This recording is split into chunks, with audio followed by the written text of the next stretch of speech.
And now all of a sudden you're left with the choice, are you bold enough to go for the first pick Lee Sin and force TSM to go for the Jarvan, which more than likely wouldn't happen, seeing as how Vi is actually Santorin's most played champion besides the Jarvan. But now, as we mentioned in all the previous games, Jarvan is nerfed. His E no longer gives him armor. That flag that you max second, which would give you up to 50 armor, is no longer there, making his early jungling and his teamfight versus heavy physical damage compositions just very lackluster in terms of the tanking ability that he has now. And we've really seen it today. Whenever Jarvan was against the likes of a Rek'Sai, an early jungler, Jarvan has suffered a lot. Yeah, now the Maokai, the final ban for TSM. So now we're the first pick for WE, and wow, do you think a first pick Jarvan? Right after you guys talked about the loss of armor, is he actually going to lock this in? So it's been the main pick, honestly, for Spirit. I mean, he's played so much Jarvan, and clearly he feels like it's still strong enough. This should be an Lee Sin coming in, or a Vi for Wildturtle, or not for Santorin, sorry, on the side of Team Solomid here. And also, I mean, the thing is, you don't take anything away from Team Solomid with this Jarvan pick. Nothing at all, because there's so many other junglers they most likely rather play.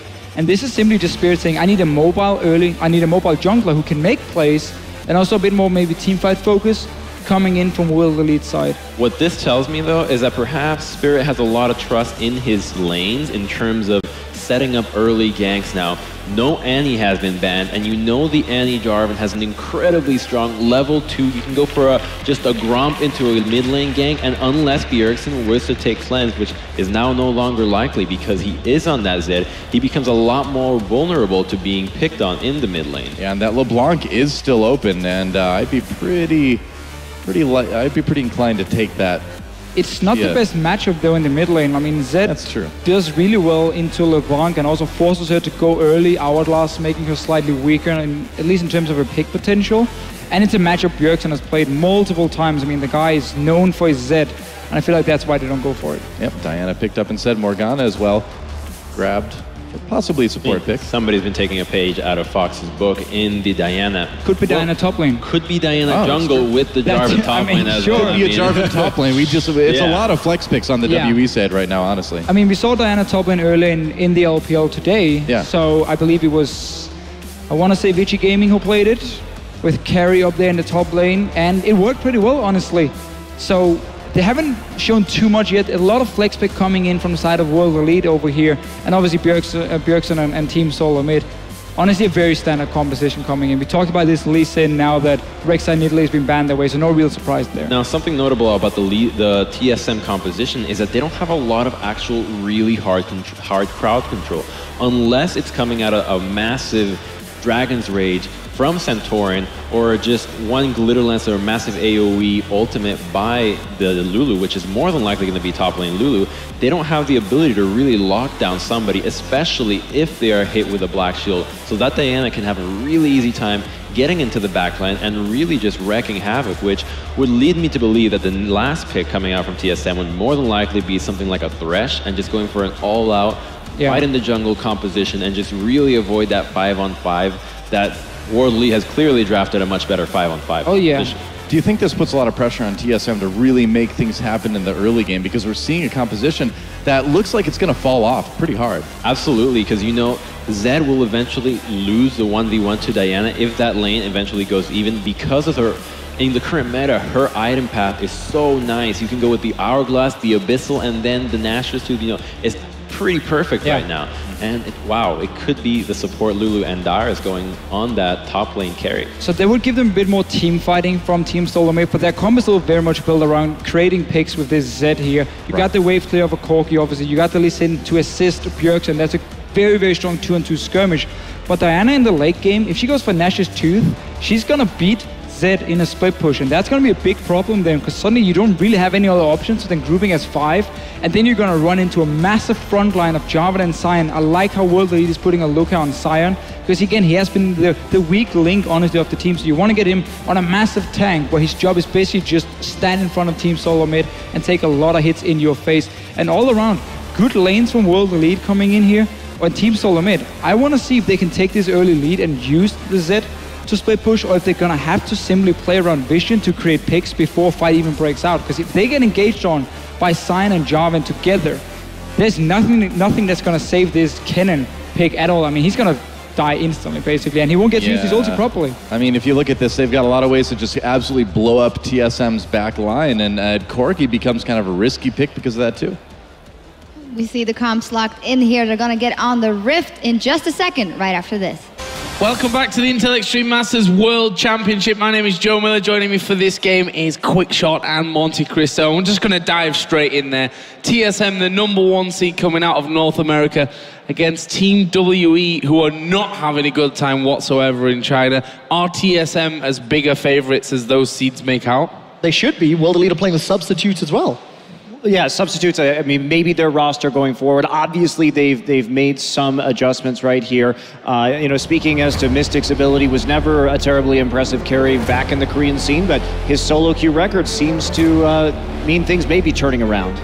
So here we go then. WE versus Team Solomid, who will go on to play CJ enters in the game after this, and who's going to have to battle the way up from that lower bracket in the group if they want to move through into playoffs. We'll find out here.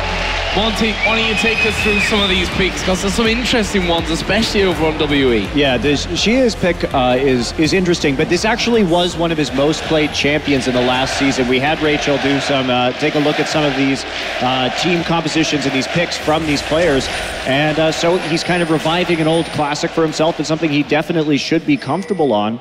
And the backline assassination potential with the Graves is pretty intense. A bit of damage exchange already in the early stages of this one. Lustboy and Mystic having a bit of a go at each other down on that bottom side of the map. We had the cool Aluka and Dyrus having a go at each other on the top side of the map, and well, they're just having a little bit of fun before we get things started. Dyrus here might actually be in some kind of trouble as Spirit is going to start coming up here, but we'll surely be able to just walk off. There we go. Flag will come down. Actually did land, and Dyrus is going to recall here shortly. Advanced warding, Joe. Yeah, exactly. That's the tactic. All the information is with TSM, but of course he manages to get out with his life. Yeah, some nice early wards right there. They will see the jungle start pretty much no matter what at this stage, unless WE tries something a bit unorthodox. So they'll get the information that they want. I do see Aluka motioning down towards the bottom side right now, so we'll see how this start goes for them, what their plans are. Double teleport from Xiye, flash teleport for that mid lane, so in terms of all-in potential, until Xiye gets that hourglass completed, Bjergsen may have the one-on-one play, which is something he's been able to do exceptionally well over in North America. Hashtag standard. Different camp this time round. Going for the Raptor camp just for the teleport right back up into the top side. So this is something that really frustrates fantasy players in the LCS because, of course, early level 2, burn that teleport, get up into lane, and just tank it out. What we do like from Aluka is just some good wards. Well, did you pick Aluka on your Intel Extreme Masters fantasy team, Joe Miller? No, I didn't, actually. And, you know, I know it's viable doing that. I also think that if you're going to be called in to use your teleport at some point in the near future, you look like a bit of an idiot. Well, I mean, it's a hard matchup, though. Dyrus does have that constant harassment with the Doran's Blade and some scrapping going on down early.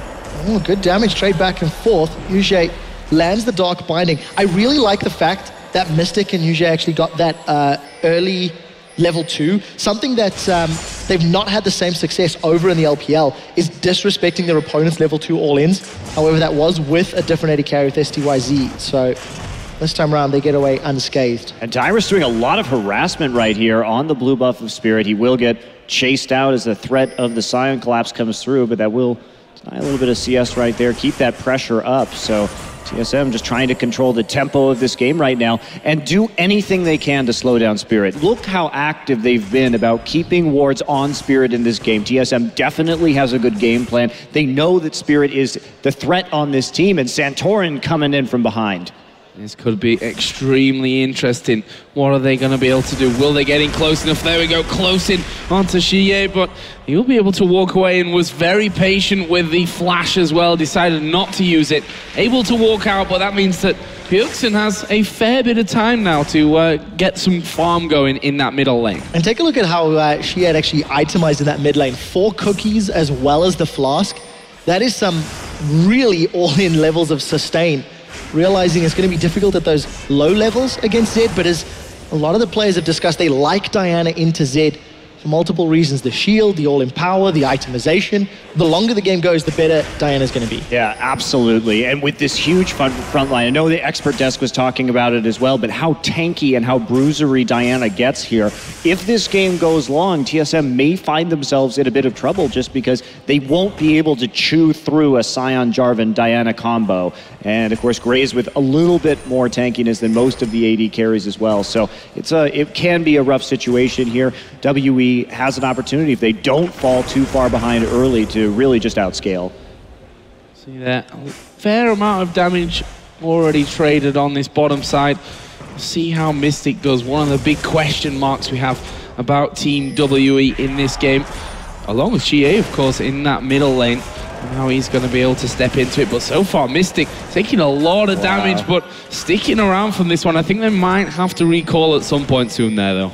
Spirit is trying to bait it out right now. He does have the Raptor buff, so he knows he hasn't been seen yet, but they're not going to take the bait, and instead we may just see big recall. Spirit is going to find Trinket Ward forward and remove it, but that's a little bit of a reveal, and Santorin immediately into the enemy jungle. Yeah, we'll see if they can make use of that deep vision. Smart play from Santorin. Definitely a jungler that is a lot more committed to working with Bjergsen than most of the other lanes. You tend to see Wildturtle and Lustboy left to fend for themselves fairly often, and they've got a safe enough lane to be left in that 2v2 for an extended period. Well, and the mid lane pressure is allowing them to get these deep wards in as well. If we look at what Santorin's doing, this game so far for TSM, from the pick and ban phase forward, is about controlling Spirit. This is just a fantastic plan. Spirit is such a dangerous jungler right now, and just from having watched him, as Dyrus takes a little bit of harassment right there, just from having watched him both in his time on Samsung Blue and now on World Elite, he is so much more intelligent and active on the map right now. In fact, I feel that he's a better jungler than he was when he was back on that Samsung Blue team, where he played mostly a very mechanical and reactive role to what was going on. And now that he has really very gracefully shouldered the burden of being able to carry this team, making the plays and setting up his team for success. Well, Aluka's going to catch Dyrus once more. This is a matchup that Dyrus has not been able to bully his way into a lead, despite having a double Doran's Blade. Aluka had level 6 earlier, keeps kicking those minions into Dyrus's face, and CS, as even as it's going to be, once Dyrus last hits a few more under the tower, actually even Stevens across the board. We do see the first back. Mystic with a pickaxe back in lane against the Phage of Wildturtle. So small mismatch in that regard. As long as Turtle doesn't get hit by a binding, he'll be more than fine though. Yeah, it's interesting to see the double Doran's Blade coming in onto Kennen. That's such a delay in his build, and Kennen is one of the most item-dependent champions that we currently see in the meta. And so any delay at all does make sure that your power spike can't hit quite as soon. Spirit looking for a lane gank right now. Maybe a little bit difficult. Especially because Dyrus has got flash. Yeah. Yeah, and that minion wave is pushed up here, which might actually be fairly obvious to Dyrus at this point. Half HP for him. Actually, Spirit did just hit level 6 there, thanks to those minions going down, and he's already pushed up. The question is, will they risk diving in Kennen with Flash still up under the tower? I don't think so. Yeah, they may have been looking for a counter gank there, just seeing what they could do and bait Santorin up in the top by pushing that wave forward, but you know, they have no wards deep into the topside jungle, so this is risky. They're still sticking around. Here comes Aluka. He finds the wall. Dyrus puts on his blue suede shoes. And he does flash away, but this might cost the tower. Yeah, especially now that Diana's actually moved up onto this top side of the map. They've got 4 creeps there with them to help finish this one off, but Aluka are actually just going to push out the wave. Meanwhile, TSM reacting finally to this, you know. Dyrus uses his flash up top. Yes, they might lose a turret on the next wave or two, but they're going to take the first dragon of the game as well. Yeah, I think that gank just had an extremely low chance of being successful. Late TP and out of the mid side too, so you take that summoner spell, don't use it very well early. And that means that, you know, Bjergsen just has that continual pressure with the Ignite on the laning phase. We've seen Xiye go back with the double Doran's ring start as well. His build is extremely delayed. A lot of Doran's items on the map thus far from very item-dependent champions. Diana, maybe not quite as difficult. We touched on Wildturtle needing to avoid those dark bindings. He's going to be able to Vulcan flash away, but that was definitely not worth it. Yeah, playing too far forward in the lane when your support is off, trying to provide that vision for you, and he's pretty punished for it right now. It may set up a play here from Spirit, depending on where he decides to gank next. Again, Dyrus with the very deep wards every time going in. Again, carrying that bit of risk, but as long as Bjergsen continues to shove that mid wave, he's getting him in a little bit for free. Oh, Bjergsen going for this one here. I think he might have got the damage as well. He will. His first blood for Bjergsen. 1 versus 1. This bottom lane might face a bit of pressure. Actually, a decent little turnaround. Wildturtle will dodge out on the binding. Mystic super low from this one. Another rocket comes in. Turtle gets hit with the tower there as well. Super close stuff in the bottom lane. Wildturtle and Lustboy going all in, but the exhaust and summoner heals, keeping Mystic and Xiye alive. Such a difficult name to pronounce for me. Wildturtle and Lustboy. Keep in mind, Wild Growth and Exhaust is still up, so despite the all-in, Wildturtle and Lustboy actually won that 2v2. TSM turning it on here and playing around that vision that they've been so adamant about getting down into this game. So for them right now, it's about turning this pressure and the chips that they've managed to take out of these turrets so far into that big gold lead that'll carry him through. Santorin again, more deep wards coming in, and he's going to get caught by Aluka. Let's see if he survives. Seems to be the case for now. He's hopped over to the wall. Sion's got the ability to run in. He's going to find nobody, but he does get the flash, so good trade. Thinks that far around. Coming charging down like that. Never want to get caught out bit, but as you said, Santorin not got that flash available for the coming moments. We are going to be seeing blue buff gifted over, and that bottom lane is dangerous. Wildturtle will come through, an instant wild growth from Lustboy, but is it enough to save him? It's not now as the binding goes down, but Mystic will actually die here. Lustboy able to turn that one on its head and may just have the damage to finish off Morgana as well. Can he pull this one off? Chasing in as far as he possibly can. And gets the finish, and that'll be a double down bottom for Lustboy. Yeah, cute little move right there coming in, but a very good turnaround by Lustboy. Instantly reacted to with that wild growth, and again, the summoners helping out a little bit there, and Xiye now coming in. Spirit looking like they want to dive the Kennen up in the top side. No flash this time around, so timer should still be known by World Elite. They've got 3 members moving up. Tower is still alive. How long can Dyrus stay alive? He's going to stun them for a few seconds. It seems to be the tower that they want to focus down. Dyrus now in full retreat, but he's not going to make it out of this one. World Elite will get their second kill on the board as well as their first tower. Yeah, but trading turret for turret right there, that was a pretty big investment for World Elite. Now, no real counterplay available on the map at the moment, and YuZhe having to come down here and just delay the push on the tower, so Mystic alone in the bottom side, at least for the moment, but TSM doing a great job with their vision control this game and really pushing forward constantly. Bjergsen continues to rack up the CS, 120 to 86 now. Of course, with Xiye moving out of that lane a couple of times and was forced back early as well. That's probably to be expected. Meanwhile, Wildturtle's out farming Mystic as well at this point. Top lane is slightly in favor, though, of Aluka. And look at this from TSM. Bjergsen, Santorin, and Lustboy sat there waiting for someone to make a move over. Will Xiye go? Oh, those raptors were slightly unfortunate timing overall. Definitely the case, but TSM actually trying to make use of the vision control they've had throughout the game. TSM have invaded and put deep wards multiple times. This time they tried to look for a gank, it didn't work out. We do see Spirit, he's found Lustboy. Lustboy's not going to make it out of this one. And unfortunately, the exit path through the jungle ran straight into World Elite, and small misplay there from Lustboy, I feel, despite all the vision. Yeah, it's curious that the one path that's not warded down to that area is exactly the one that Spirit managed to take there, and yeah, just walking into a trap, basically. Yeah, a little bit lucky, that's for sure. And TSM with the wards over the Raptor side, they need to continue to take these Raptors away from Spirit, because that's kind of how you get back into the game, is by using the smite onto the Raptors to get that extra little bit of vision control over your own jungle. And if TSM can continue to take them and pile up all those wards into the bottom side, it makes it very safe for them to continue to play aggressively. And I like the fact that TSM came out the gate swinging. They've had a very clear game plan as far as controlling World Elite and Spirit was concerned. They've executed the deep vision. 1 or 2 small misplays has cost them a few kills, but every time World Elite has made a play in the top half of the map, TSM has responded. They got the first Dragon, and they got their middle outer turret.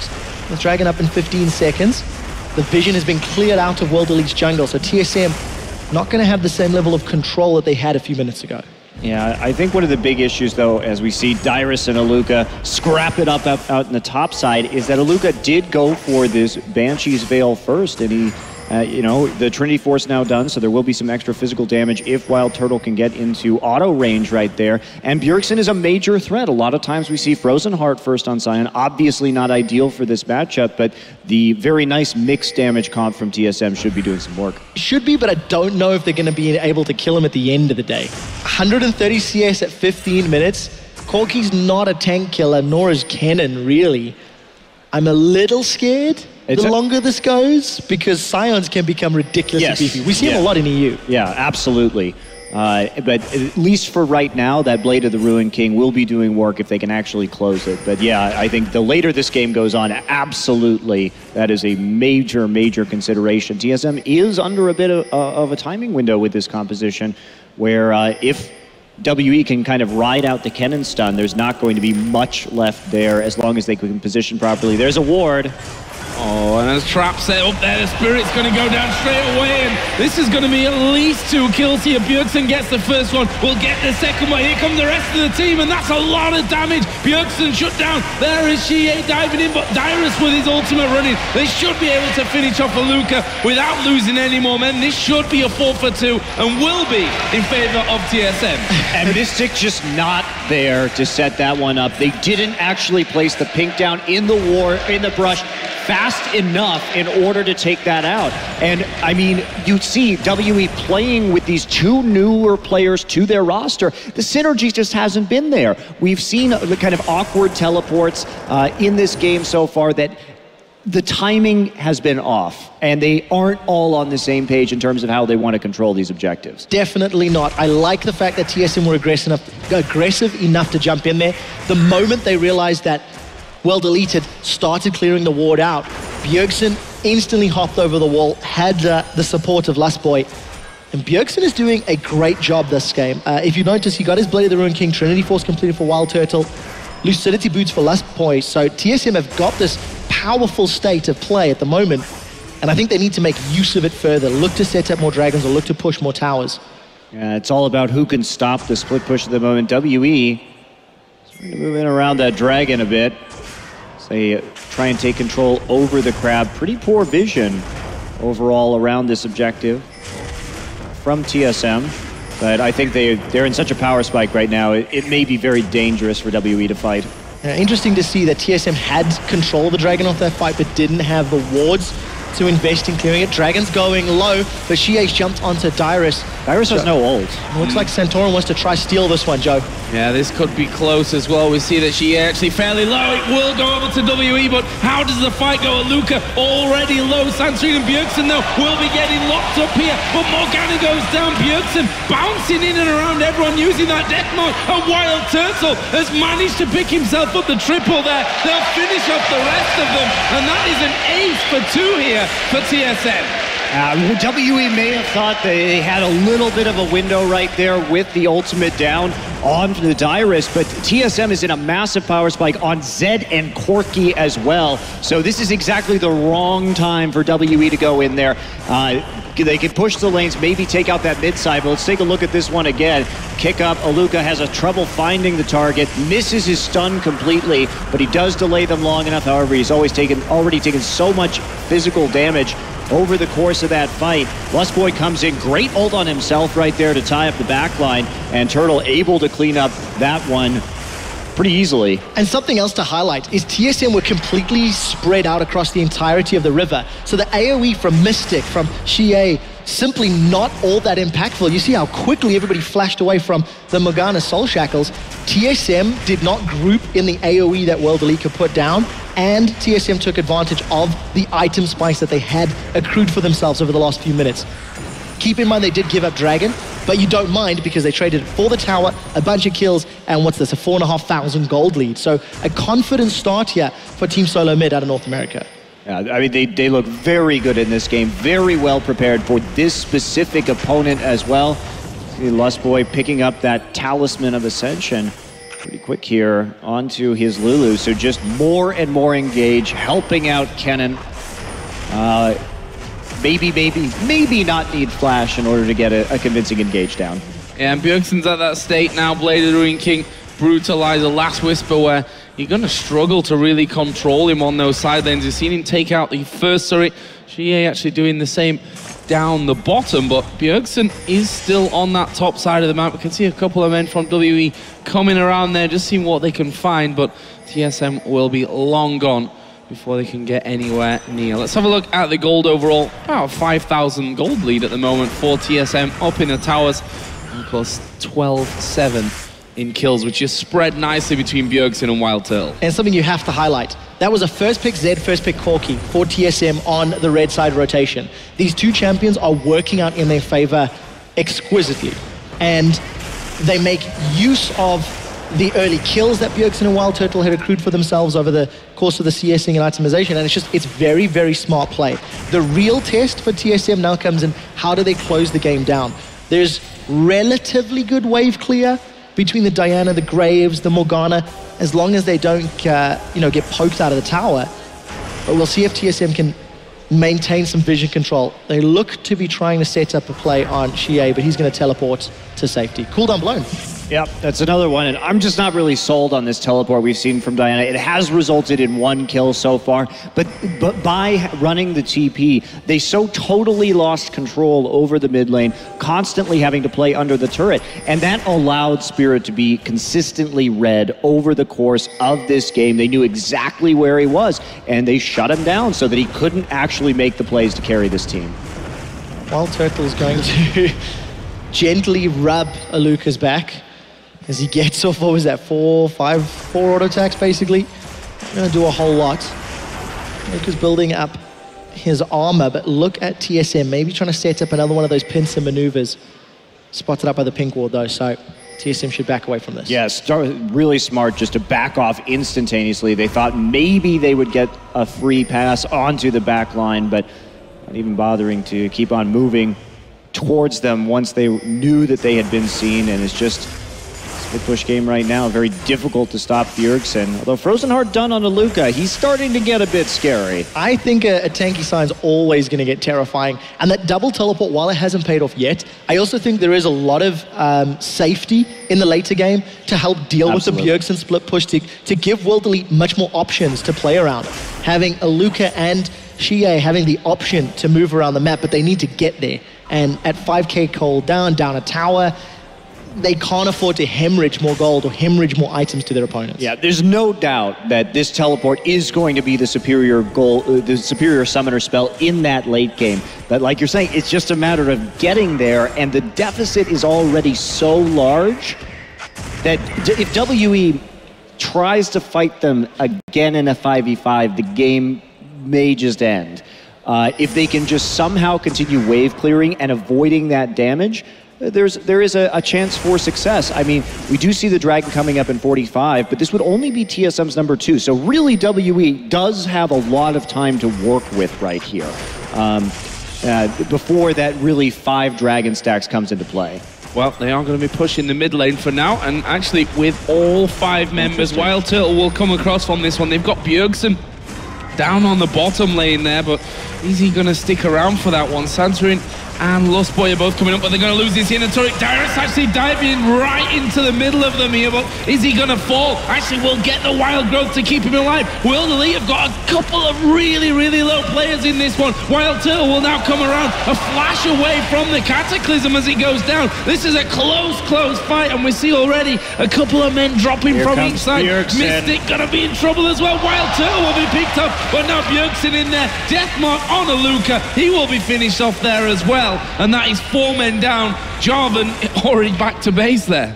that fight started as a 3v5, and TSM were able to combo their CC and their survivability so well. That was a great team fight for Team Solomid. Yeah, but at the same time, if we look at WE, they really weren't all on the same page right there. Spirit, in fact, used his Cataclysm just to clog the choke and then flash back out. Half of them were committing, half of them were going back in, and Spirit has managed to make it out of that one.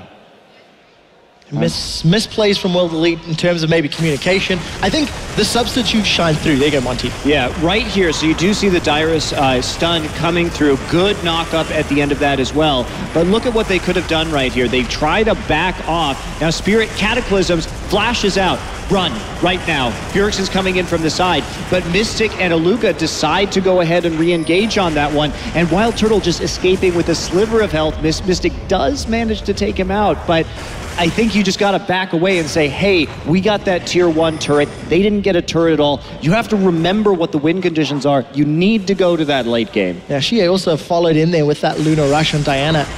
Maybe sensing some blood in the water, but unfortunately for World Elite, TSM came out ahead and they did secure the dragon there, I believe, which is number 2 or 3? Number 2 for Team Solomid. And some items finished off just after that as well. Dyrus now has that Zhonya's Hourglass. That'll make him feel a little more comfortable about diving into the middle of the pack and staying safe while he does so. And of course, Wildturtle, who's leading the charge in terms of kills at 7-2-5, Infinity Edge, got that Trinity Force and Vamp Scepter in there as well. In fact, he's just been taking that blue buff over on their side of the map, and now WE trying to set something sneaky up in that mid lane brush. Let's see if they can make it work.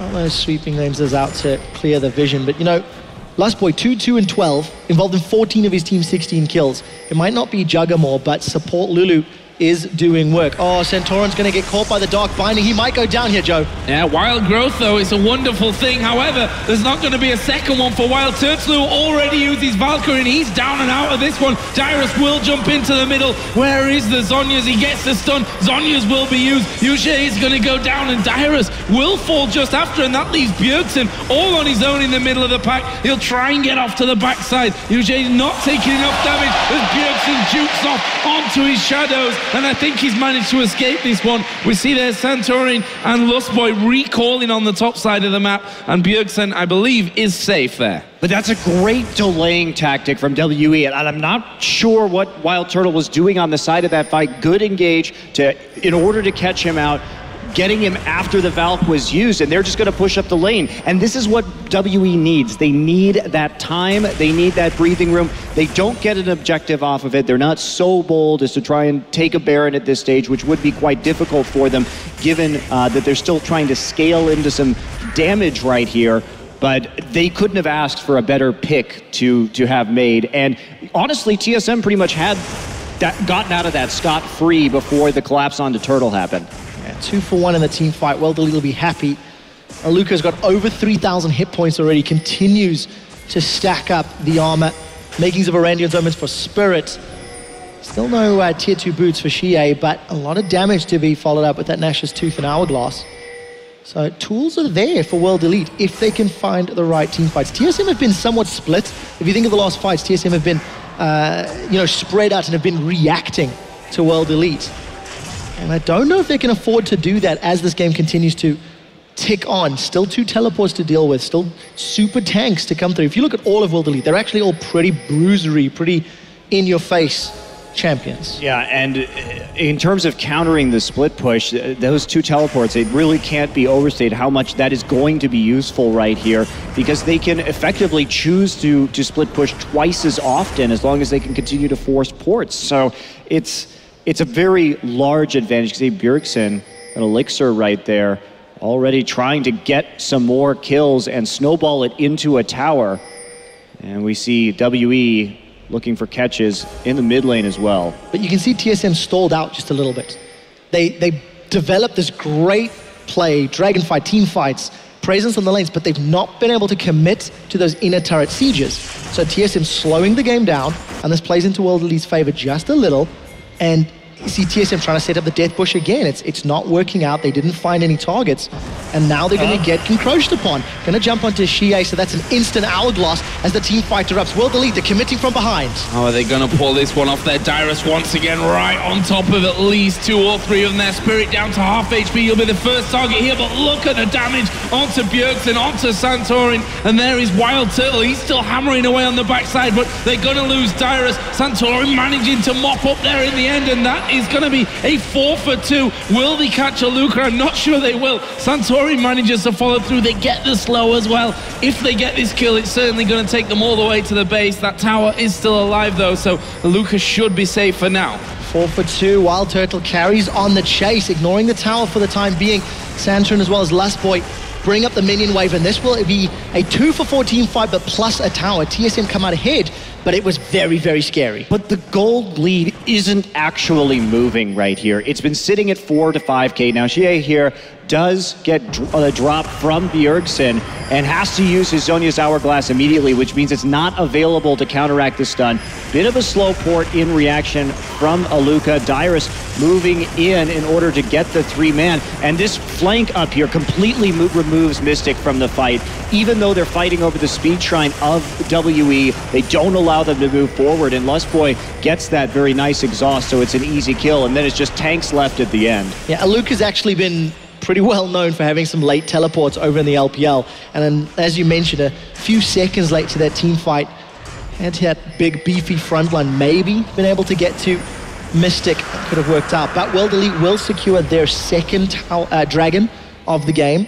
So that 5 dragon buff is a long way away, and Team Solomid still have to find a way to crack open the match. That's really actually quite disconcerting, because we are at 4 towers to 4 towers right now. The dragons have been evened up, and WE, even though they die, the actual objective just it's just not quite enough. And WE coming in here with that extreme tankiness, it's going to be quite scary. And yeah, that's a righteous glory Lulu. So Lustboy playing this like we'd see an Annie. See if he can come up with a big plays. I mean, 17 assists so far, plus the 2 kills, let's not forget. He's been involved in a lot of kills here so far. We see Abyssal Scepter picked up for Dyrus. Are they going to use that to try and start off something here? Bjergsen will be moving in through that enemy jungle. There are wards in there. They're one in the Tribush, one on that bottom side, which will spot them out. Lustboy should see that Tribush ward though, and that makes him realize, okay, they know we're here. We should probably back off from this scenario, although the other 3 members of TSM aren't too far behind. Yeah, they're going to get some deep wards down. At this stage in the game, they could play the Baron bait. One thing I do like from Aluka is he's picked up that pickaxe, so interested to see where he goes with his damage. You know, so much HP. I think it's about 3,500 at this point. You saw how long it took TSM to just chunk him through half of his hit points. So if he can get some damage to back up that extreme tankiness, can he give World Elite even more threats in the extended team fights? You can't bait Baron though when there's a ward on top of it. That is words of wisdom. That is. You know, I'm a bit surprised. Oh, wow. They baited it anyway. Somehow World Elite walking into a trap here, and they lose 2 men instantly. There's the 3rd one. Aluka's not going to be able to walk away from this, and Diana back in base, and I said they're not going to be able to bait it out there. I'm not quite sure why WE committed to pushing through. That was an incredible error on their part to be caught in a choke point like that when they had the necessary information. Not to mention, you know, one of the big problems here too is that Mystic just hasn't even upgraded his trinket right now into a scrying orb. So there wasn't even a secondary way to check that brush. You have to have that orb at this point in the game. And I think you have to ask the question, how is World Elite's communication? Why was it not discussed that maybe they're baiting, maybe TSM's trying to clear? Xiye has gone in and he's just gone down. In terms of that calling, in terms of that communication, do we think TSM is playing the bait? You saw them clear the Tribush ward earlier. You saw them in the lane. You have to make the assumptions at 30 minutes that Team Solomid is placing jungle vision for the Baron game. Yeah, I absolutely. There's no question. Very odd decision from WE right there in a game that they were doing an okay job of lasting out, but that bait right there, that's the straw that's going to break the camel's back. That's the massive gold lead acquired that they needed, of course, with the Baron buff and a team composition that is comfortable split pushing. Lucas TP back up right now, but TSM should be rolling to a win. Yeah, and you know, that was the big breakthrough that TSM had been looking for. Pushing the lanes didn't work, death pushes didn't work, vision in the jungle didn't work, so they tried the Baron bait, and a mistake from World Elite ended up working. And it's funny, isn't it, really, that the most unlikely of things is what actually worked for them there. It's very, very strange scenario. It is indeed, and you know, that's why we all love it so much. And this push on the bottom is going to be complemented with Dyrus pushing the top lane out as well. Let's see what Lustboy does. I think he sniffed something was up there. Flirted with death there, I think. Lustboy has really had a good game. I'm very impressed with what we've seen from him so far. He's just been everywhere. They got the early wards in that they needed. Of course, he was doing great in the 2v2 skirmishes, playing these team fights beautifully. He's really been outstanding. And I think I like the way TSM has also responded to the threats from World Elite. When you go, 15 minutes back to the inner mid lane turret, where World Elite were trying to siege up, they had a numbers advantage. TSM opted to engage while being down in numbers. That's a risky call.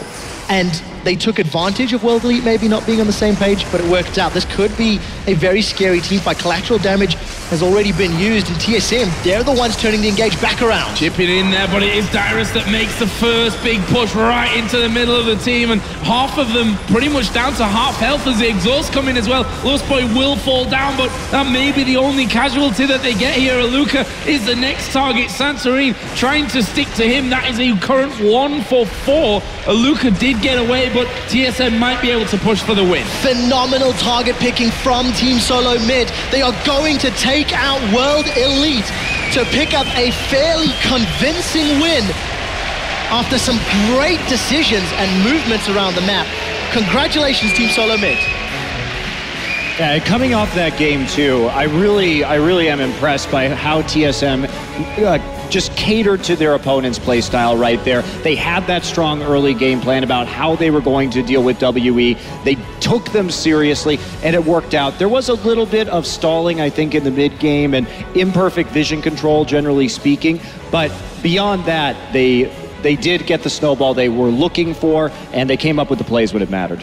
Yeah, and that might be the way to beat World Elite, or any team really that's got two very new players into the lineup.